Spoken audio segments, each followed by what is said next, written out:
soul season. I made some cookies a while back. They were silhouette cookies of my family, and they went over so well. You guys enjoyed those so much. I thought, why not make cookies with Black History figure silhouettes? So that's what I did. I have various silhouettes of various Black history historical figures from the past and the present. My challenge for you today is to see how many of them you can guess. Okay? How many of these silhouettes can you get right? Okay? Let's see. Let's take a little challenge. By the way, if you like this idea and you want to see how I did it or try it yourself, please check out my family silhouette cookie tutorial on YouTube. I will put a link in the comments and description. Let's start off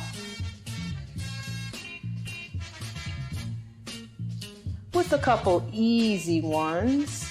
I say easy because these are probably two of the most well-known silhouettes, most recognizable silhouettes, I should say. Of course, we're looking at Malcolm X and Dr. Martin Luther King Jr. What are some of your favorite writings and speeches of these two men? Take an opportunity to go ahead and drop some of those in the comments for the benefit of everyone joining us today. Just wanted to start off with these two, just to kind of get us into the game. Interesting information I learned in recent years was the connection that these two families, the King and Shabazz family, have shared outside of the public eye. We are often taught to view these two men in opposition to each other, but in reality, they grew to have an immense respect for one another, and their families have been connected ever since. If you don't know that history, look it up. Also, I'm looking forward to seeing that Netflix documentary, Who Killed Malcolm X? Have you guys seen it? I haven't seen it yet, but what do you guys think about that? Let us know in the comments. This next cookie, another highly recognizable silhouette. Let's see how many of you can guess this. We recognize the silhouette. We know that they're athletes, but do you know the name of the athletes who protested this day and in this way? Okay, I'll settle for the year and the event, if you can tell me that. It was the 1968 Olympic Games medal ceremony, and the two athletes named who protested were Tommie Smith and John Carlos.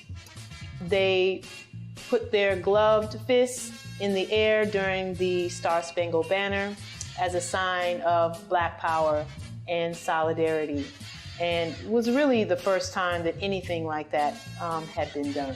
So, in current events, because you know we got an Olympic Games coming up, and did you guys know that the International Olympic Committee just announced new guidelines basically banning athletes from protesting in this way? Let's see, it says here that athletes are banned from making political, religious, and ethnic demonstrations at the upcoming 2020 Summer Olympic Games in Tokyo.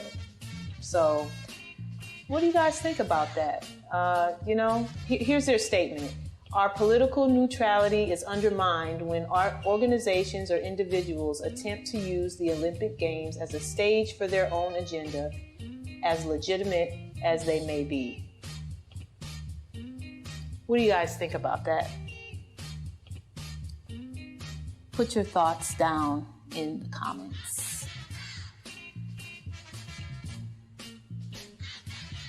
Speaking of athletes who use their platform to affect change, who do we have here?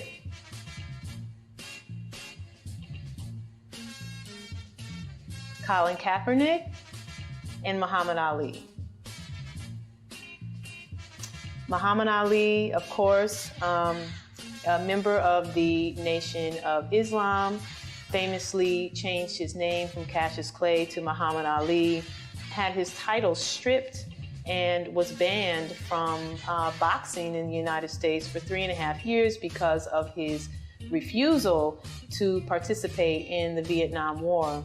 One of my favorite movies to watch during Black History Month is the documentary When We Were Kings, which details the matchup between Muhammad Ali and George Foreman in their famous Rumble in the Jungle. So if you haven't seen that, that's a good one to watch during Black History Month. Colin Kaepernick, some would say kind of a modern day equivalent, known for his on-field protests and outspoken advocate of rights. He was inspired to protest by this movement here. What is this? My children said, "Mom, that looks like a big triangular blob." But look at it. Look at it closely, guys. What's this? That is the silhouette of a hooded Trayvon Martin, who came to symbolize the Black Lives Matter movement that inspired people like Kaepernick and everyone the world over. I actually looked for, different pictures of Trayvon Martin, side profile pictures of him. But in the end, I felt that this one was most appropriate. It's faceless, and that's appropriate because it symbolizes all of the people who have lost their lives in this struggle. And it also symbolizes that it could be any one of us. So, I don't know, even though my children say looks like a triangle, but if you look closely, I think you can see that.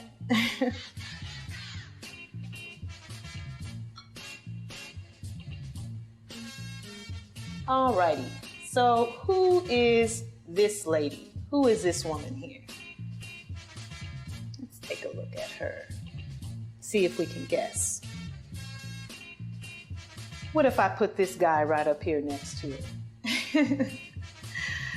Of course, we immediately recognize the silhouettes of President Barack Obama and First Lady Michelle Obama. I don't think President Barack Obama would mind at all if we focus on Michelle for a change. Michelle Obama, in the 3rd year of her Becoming book tour, which sold more copies of any other book in 2018, breaking the record in just 15 days. The book's 24 chapters are divided into 3 sections titled Becoming Me, Becoming Us, and Becoming More. Due to popular demand, she has released 21 new 2020 tour dates.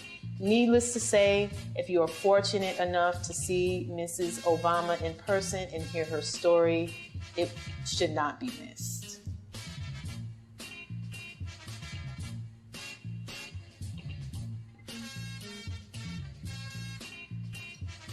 What do we know about this woman? The first Black woman to be elected to the United States Congress. She represented New York's 12th Congressional District from 1969 to 1983. In 1972, she became the first Black candidate for a major party's nomination for President of the United States, the first woman to run for the Democratic Party's presidential nomination, and the first woman to appear in a presidential debate. Give up? Maybe some of you out there know. Well, if you don't know her name already, know her name now. This is Shirley Chisholm. Here are 2 of my favorite Shirley Chisholm quotes. Tremendous amounts of talent are lost to our society just because that talent wears a skirt. And here's another one. Service is the rent that you pay for room on this earth. That's Shirley Chisholm.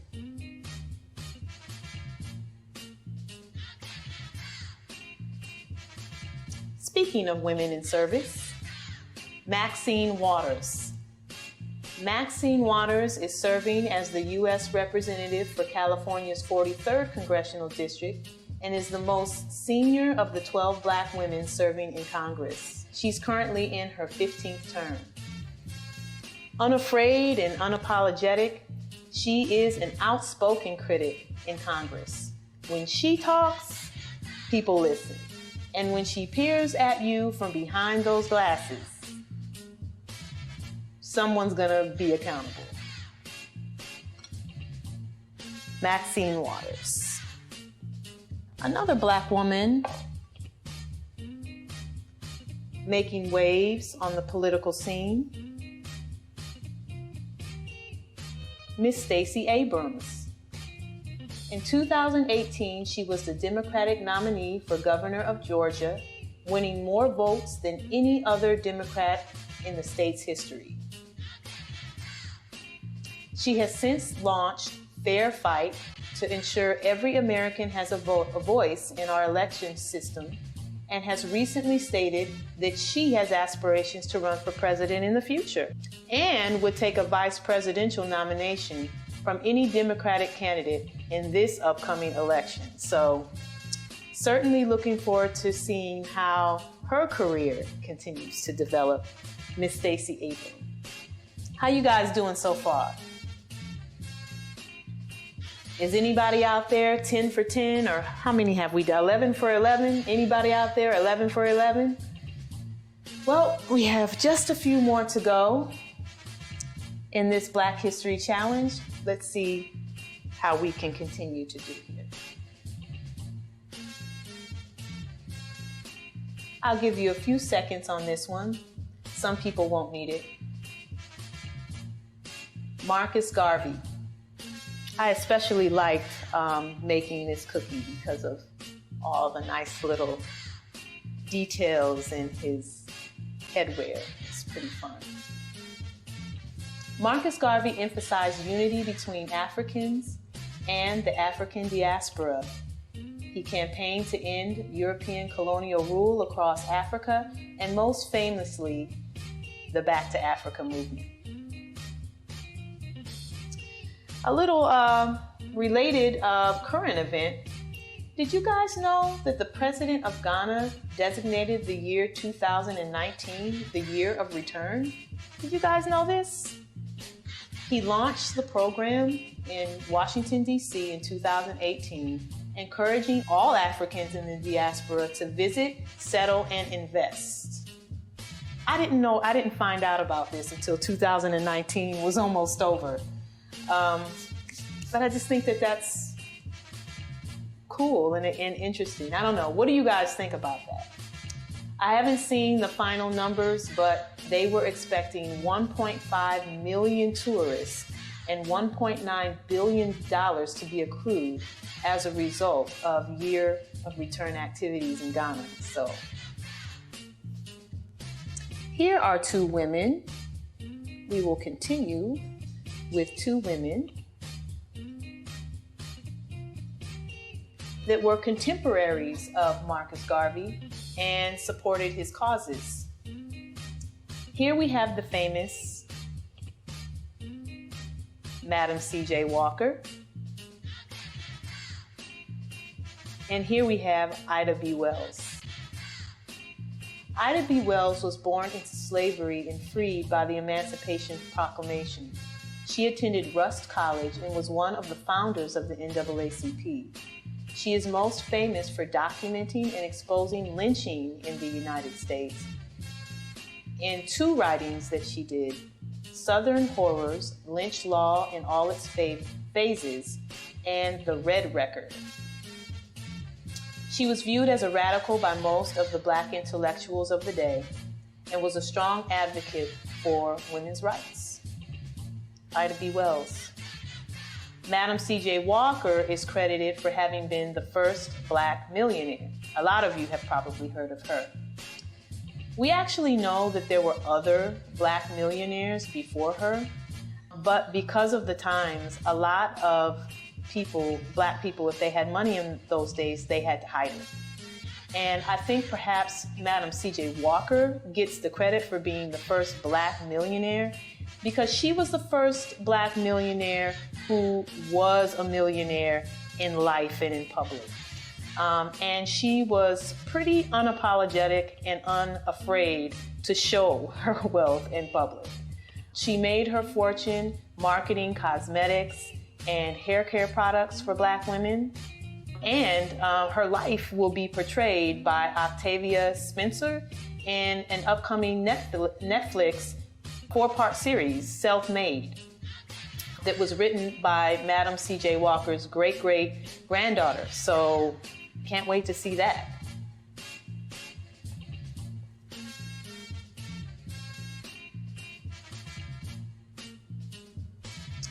Finding a good silhouette for this next Black history figure was difficult. But I knew I had to have him in my cookie lineup. Can you catch it? In and through here. A little Medea. Of course, I'm talking about Tyler Perry. In 2019, Tyler Perry had the grand opening of his Tyler Perry Studios. He is the first African American to outright own a major production studio. His studios sit on 330 acres of land that was once used by the Confederate Army. How's that for irony? One of the biggest studios in the nation, period, of anybody, not just African American. He has full ownership of all of his movies. The studio complex served as the site of the Democratic presidential debate, just doing big things. Can't say enough about Tyler Perry. I'm so proud of him and the example that he set.